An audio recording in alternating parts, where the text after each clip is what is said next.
Hi everyone. So I had a message from somebody the other day asking me why my approach had changed. This is somebody who had come to one of my meetings many years ago. I think they said 15 years ago, and had had a profound shift during the meeting and had a real clear realization of what I was sharing about the transcendent state of being and the realization of the self. And this person was asking, why in subsequent years has my teaching changed, and why am I now speaking more about healing and about the separate self and about trauma? I don't know if they actually mentioned that, but that was the general vibe.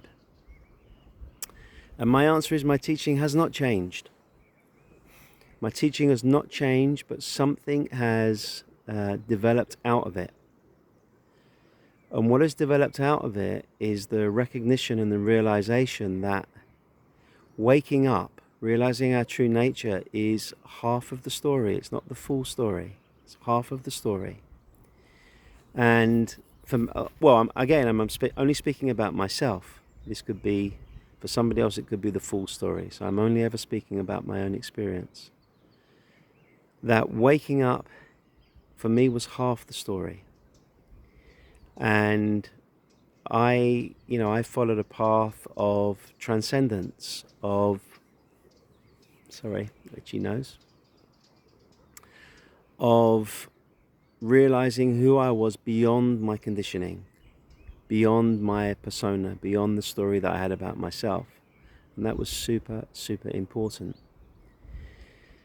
And yet what it didn't do was it didn't resolve certain issues that were deep inside me. It didn't resolve aspects of my woundedness and my humanness. It gave me a space which was beyond it, and a realization of what was beyond it, which had never been broken or wounded, but it didn't heal those parts of myself which were wounded. And of course the teaching is, well, just stay as the self, stay as the self, stay as the self, and what is wounded in you will evaporate, or it will just be there, but it won't cause you the trouble that maybe it did do at one point in your life. And I followed that for many years, probably for 10 years I followed that. And there just came a point in me where I felt like I could stay like this for the rest of my life, or I could come down the mountain. I could begin to actually look at some of those broken parts inside me and see if I could bring a kind of healing to them. So that was when my teaching, if you like, or my approach changed a little bit. And I began to encourage people, myself included, to bring the light of consciousness to the parts inside of ourselves which were not awake, and to begin to reassure, express, and get inside the parts of ourselves which were in need of support. And I was thinking about this the other day, that somehow the teaching of embracing our humanness from the light of consciousness, that is the same.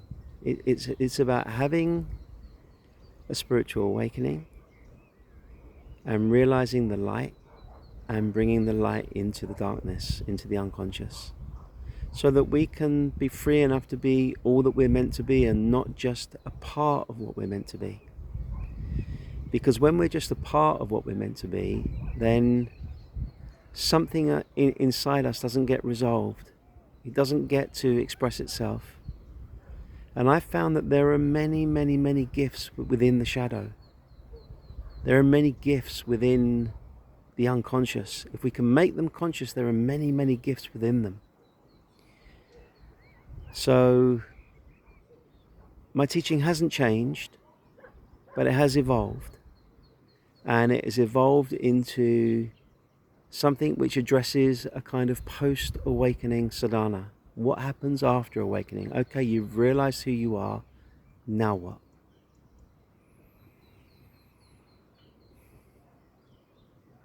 So this is what I explore now in myself. I explore with groups, I explore with individuals, and I just share that in as genuine and a real a way as I'm able to do that. So I hope this addresses that question. And if there are any more questions that you want me to address, please feel free to write in about those.